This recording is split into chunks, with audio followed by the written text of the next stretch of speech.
Welcome back to my YouTube channel Andhra spicy food. ఇవాల్టి వీడియోలో నేను చేయబోయే రెసిపీ చాలా సింపుల్ గా, చాలా టేస్టీగా, ఎంతో ఈజీగా చేసుకునేటటువంటి దొండకాయ ఉల్లికారం ఎలా ప్రిపేర్ చేయాలో చూపించబోతున్నానండి. మనం రెగ్యులర్ గా ఇంట్లో దొండకాయ ఫ్రై, దొండకాయ కర్రీ, ఇలా రకరకాలుగా దొండకాయ పచ్చడి చేసుకుంటుంటాం కదా. అలా లేకుండా కొద్దిగా డిఫరెంట్ గా ఈరోజు నా స్టైల్లో దొండకాయ ఉల్లికారాన్ని ఎలా ప్రిపేర్ చేయాలో చూపిస్తాను.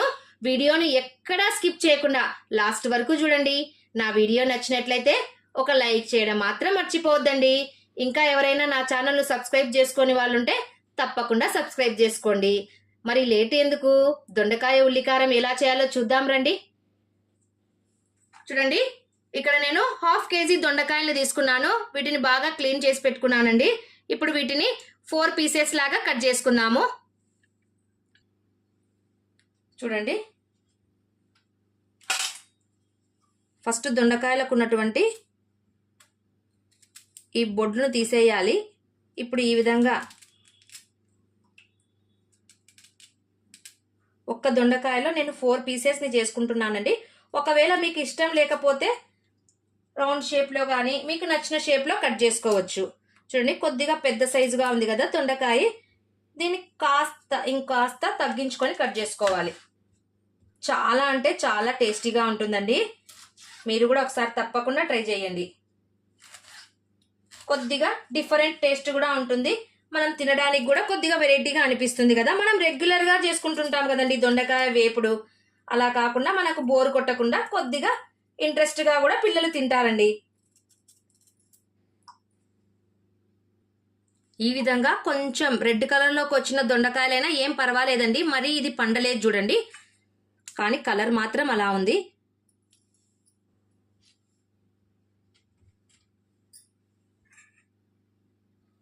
చూడండి, ఈ విధంగా దొండకాయలన్నిటిని కట్ చేసుకున్నాను. అక్కడ ఒకటో రెండో ఈ విధంగా రెడ్ కలర్లోనికి చేంజ్ అయినాయి. ఇప్పుడు దీన్ని ఫ్రై చేసేద్దామండి. స్టవ్ ఆన్ చేసేస్తున్నాను. ఇప్పుడు ఒక బాండలు పెట్టుకుంటున్నాను. చూడండి, ఇది కొద్దిగా హీట్ ఎక్కాలి. ఒక 2 స్పూన్స్ ఆయిల్ వేసేసుకుంటున్నాను. మరి ఎక్కువగా తగలదండి ఆయిల్.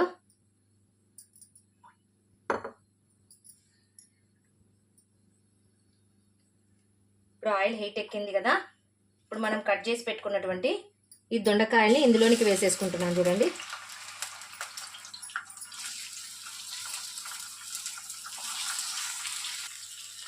ఇప్పుడు దొండలను వేసిన తర్వాత మనం ఇందులోకి కాస్త పసుపుని యాడ్ చేసేసుకోవాలి. అలాగే కాస్త సాల్ట్ను యాడ్ చేస్తున్నాను.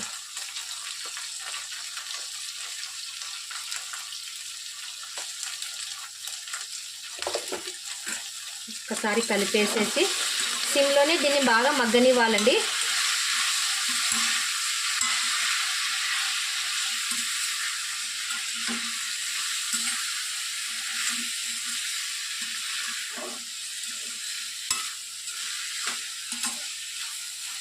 చూడండి, ఇప్పుడు దీని ప్లేట్ మూసేసుకొని సిమ్లోనే మగ్గనిద్దాము.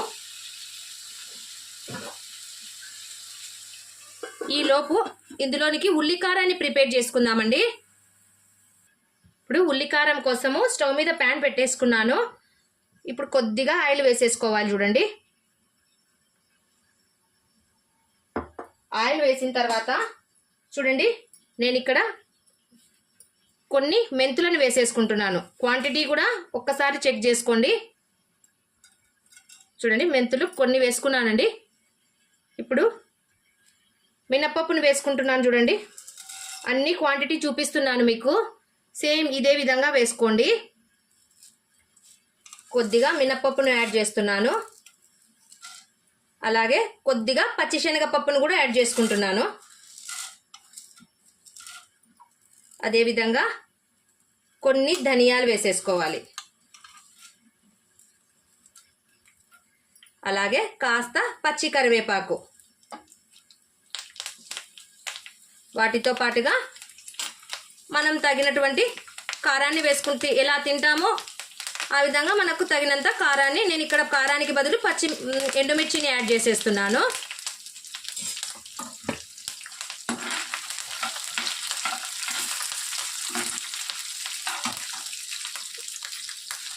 కొద్దిగా జీలకర్రని యాడ్ చేసుకోవాలండి. నా దగ్గర జీలకర్ర లేదు కాబట్టి నేను వేయడం లేదు. ఒకవేళ కాస్త జీలకర్రని యాడ్ చేసేసుకోండి.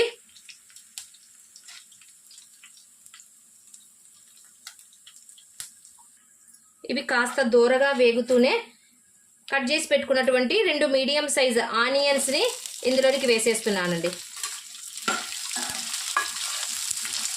వాటితో పాటు ఒక 2 పిచ్చల చింతపండును కూడా వేసేసుకోవాలి. చూడండి,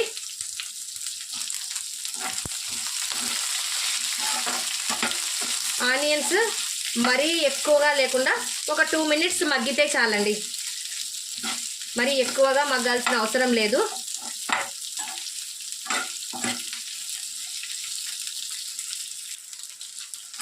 ఆనియన్స్ చూడండి చక్కగా మగ్గిపోయాయి కదా. ఇప్పుడు స్టవ్ ఆఫ్ చేసేసి వీటిని మిక్సీ పట్టేసుకుందాము. దొండకాయ మగ్గిందో లేదో ఒకసారి చెక్ చేద్దాము. చూడండి, దొండకాయ బాగా ఫ్రై అయిపోయిందండి. ఇప్పుడు మనం మిక్సీ పట్టుకున్నటువంటి ఈ ఉల్లికారాన్ని ఇందులోనికి వేసేసుకోవాలి. చూడండి, వేసేటప్పుడు కూడా డైరెక్ట్గా వేయొద్దండి. ఈ విధంగా దొండకాయల్ని ఈ విధంగా ఒక సైడ్కి చేసేసుకొని మిడిల్లో ఆయిల్ ఉంటుంది కదా, చూసారు కదా, ఈ ఆయిల్లోకి మనం మిక్సీ పట్టుకున్నటువంటి ఈ ఉల్లికారాన్ని వేసేసుకోవాలి. అప్పుడు ఎక్కువగా మనకు మంట లేకుండా కూడా ఉంటుందండి. డైరెక్ట్గా వేయడం వల్ల మసాలా ఇందులోనికి కలవదు. చూడండి, ఒక్కసారి ఈ విధంగా ఆయిల్లోనే మనం కలిపినట్లు చేసేసి ఆ తర్వాత కంప్లీట్గా ఈ విధంగా కలుపుకోవాలి.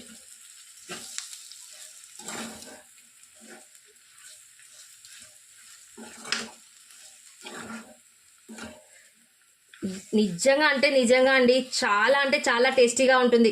ఏ కర్రీ కూడా పనికి రాదండి. ఉట్టి ఈ దొండకాయ ఉల్లికారంతోనే మనము రైస్ని తినేసేయచ్చండి.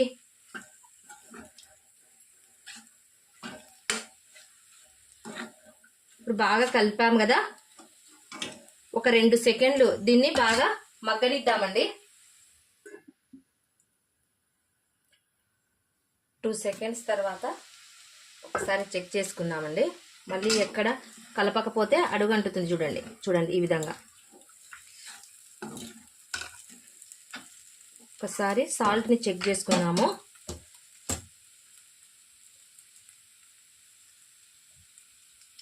కొద్దిగా సాల్ట్ తక్కువైనట్లుందండి. అందుకోసం అనేసి ఫైనల్గా కొద్దిగా సాల్ట్ని యాడ్ చేసుకుంటున్నాను.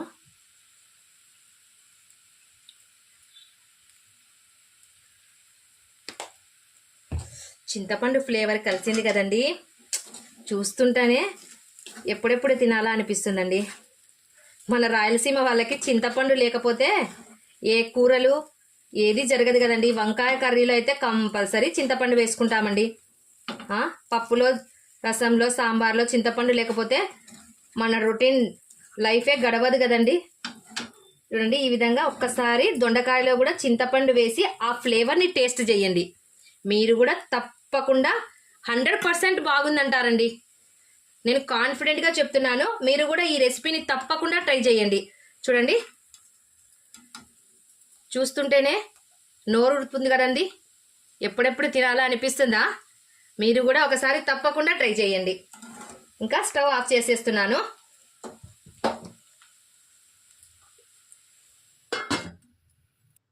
చూడండి, ఫైనల్లీ ఎంతో టేస్టీగా ఉండేటటువంటి దొండకాయ ఉల్లికారం రెడీ అయిపోయిందండి. మీరు కూడా తప్పకుండా ట్రై చేయండి. 100% సాటిస్ఫై అవుతారండి. చూడండి, నా వీడియో ఎలా ఉందండి? ఒకవేళ నా వీడియో నచ్చినట్లయితే లైక్ చేయండి. మీ ఫ్రెండ్స్ అండ్ రిలేటివ్స్కి షేర్ చేయండి. మరిన్ని సింపుల్ అండ్ టేస్టీ రెసిపీస్ కోసం నా ఛానల్ను సబ్స్క్రైబ్ చేసుకోవడం మాత్రం మర్చిపోవద్దండి. Thank you for watching. Take care. Bye.